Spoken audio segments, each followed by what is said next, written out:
question is, what if my writings are always illogical? Yeah, illogical writings are usually a result of not following your topic sentences. Students often have reasons and examples that just simply are not related. It's very important to learn how to follow a topic sentence with a relevant example. Otherwise, yes, your writing is going to be illogical. Your examples must be based in facts and they must follow the topic sentences.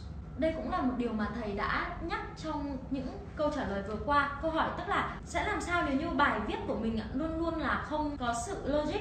Và thầy có nói là điều rất là quan trọng cho các bạn trong bài thi viết là bạn phải trả lời đúng câu hỏi mà chủ đề đưa ra. Phải follow được chủ đề một cách rất là chặt chẽ. Phải đưa ra được những ví dụ liên quan và phải đưa ra được những phần thích đáng trong câu trả lời của mình. Đừng đi xa quá chủ đề và đừng đưa ra những ví dụ quá xa vời so với câu hỏi ạ.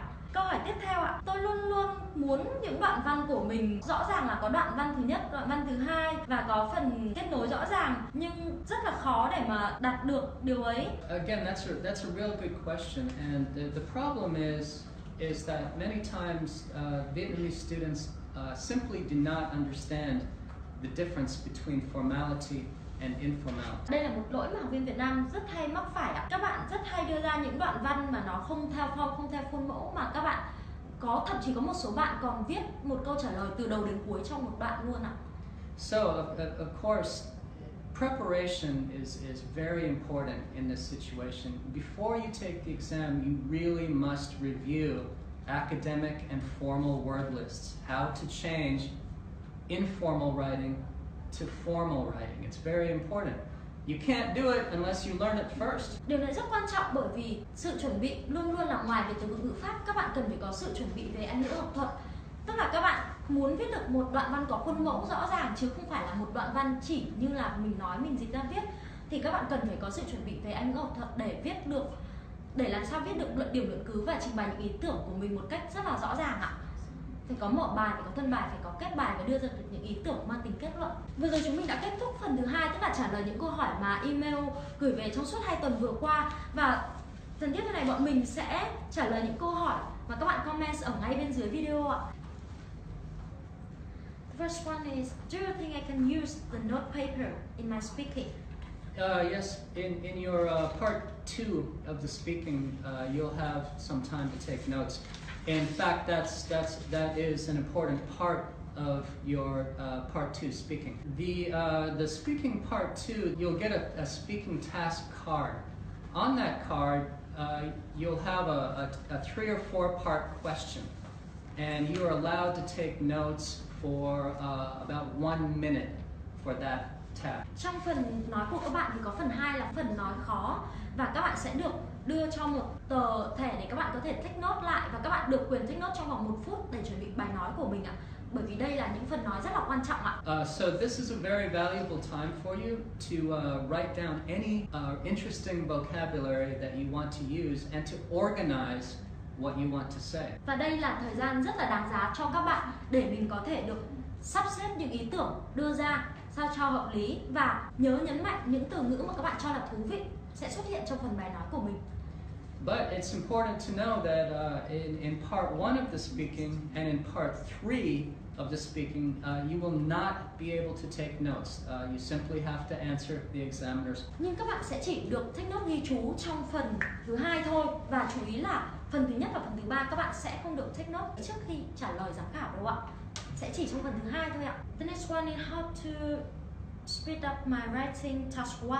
Of course, any time that you have 20 minutes to write a task, it's very, very difficult. Real answer to that is that it's about practice. In order to be successful with these exams, you simply have to practice before you start the exam. You have to practice speed writing activities. You have to learn how to get all of the ideas that you want in 20 minutes on paper.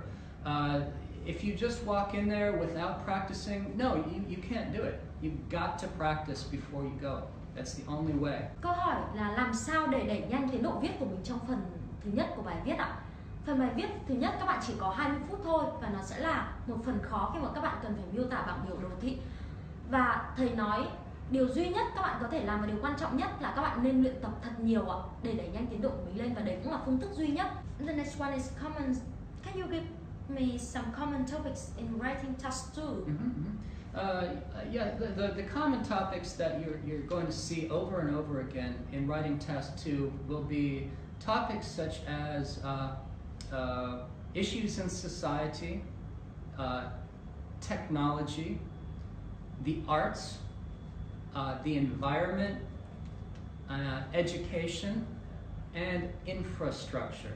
Vâng, những chủ đề mà thầy đưa ra có thể là rất thường gặp trong bài thứ 2 của phần viết là những chủ đề mang tính chất về tệ nạn xã hội, về công nghệ ạ, về nghệ thuật ạ, về giáo dục ạ, về môi trường ạ. But there could be other topics. It's possible you can get other topics to have to write about. But again, my advice is to get a high quality IELTS study book and look at the various topics, because they usually are pretty consistent.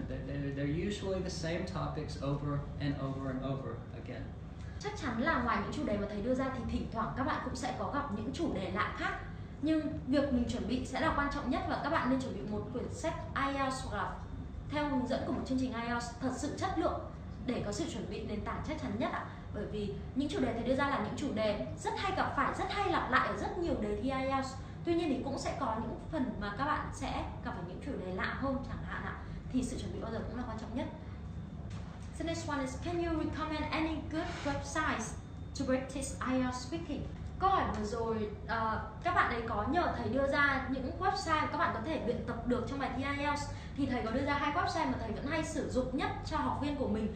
Thứ nhất là ieltsbody.com ạ. Và thầy nói là trong này có rất nhiều vốn từ về học thuật mà các bạn có thể học và có liên quan đến cả 4 kỹ năng của kỳ thi IELTS. Và đặc biệt là phần thi viết thì thầy có đưa ra một website thứ hai, writefix.com ạ. Đây là 2 website mà thầy đánh giá rất cao có thể giúp các bạn trong việc học chuẩn bị thi IELTS hiệu quả. Phần thứ hai là về viết các bạn nhé. Còn phần thứ nhất là các bạn có thể sử dụng rất nhiều vốn học thuật sẽ được cung cấp ở đây liên quan đến cả 4 kỹ năng ạ. The next one is, I couldn't understand the topics in task 2. Should I guess the topic? Well, of course that's a big problem. And this happens to many of my students. They really don't understand how to do the topic in task 2. Maybe they don't really know something about that issue. Unfortunately, no, you can't just guess the topic. You're going to have to write something. And unfortunately, if you don't address what the real meaning of the topic, you're not going to get a high score. You have to understand part of getting a high score in IELTS is your ability to understand the topics. You have to do it. So no, the question is you can't just write anything that you want. You will not get a high score. Đây là một câu hỏi rất là thú vị ạ. Bạn ấy có hỏi là tôi không thể nào hiểu được chủ đề ở trong phần 2 là gì, tôi có nên đoán không? Thì thầy có nói là chắc chắn là các bạn không thể đoán, mà các bạn cần phải hiểu rõ ràng những gì mình sắp sửa sẽ viết ra. Bởi vì là khi các bạn đoán, ví dụ như các bạn mà hiểu sai chủ đề chẳng hạn, các bạn có viết một đoạn văn rất là dài thì cũng sẽ không thể nào được điểm cao được, bởi vì nó không trả lời chính xác những gì mà câu hỏi đưa ra. Nếu mình muốn đạt được mức điểm là 7.0 trong phần đọc và trong phần viết ạ, thì chúng mình cần phải đạt được bao nhiêu câu trên 40 để đạt được mức điểm này ạ? Yeah. You need you need 30 to get a 7 and 35 to get an 8. If you need your 6.5, then it should be about 24. Trong phần đọc và phần viết ạ, các bạn chỉ cần 24 câu để được 6.5, nhưng các bạn cần 30 câu để đạt được 7 chấm ạ, và cần 35 câu để đạt được 8 chấm ạ, trên 40 ạ. Câu hỏi tiếp theo là, is writing task 1 process math more difficult than the others? You have two different questions here. You've got process and a map. These are not the same. These are not the same task. You've got writing about a process is different than writing about changes in a map.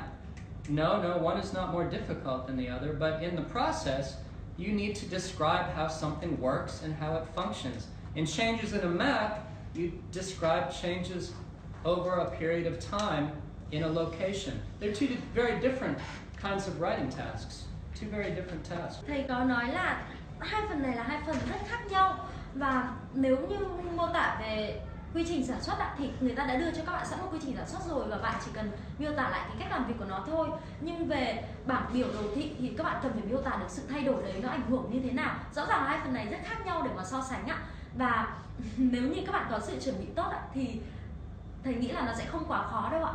Bởi vì người ta đã đưa sẵn cho các bạn về số liệu cũng như cái mà các bạn sẽ mô tả rồi, các bạn chỉ việc đắp thêm vào thôi ạ. Chương trình hôm nay thì chỉ tập trung vào những lỗi rất là thường gặp trong bài thi và ACES sẽ tổng hợp những vấn đề cụ thể đưa ra chủ đề cho các chương trình tiếp theo trong thời gian tới. Hy vọng sẽ nhận được sự quan tâm của các bạn ạ.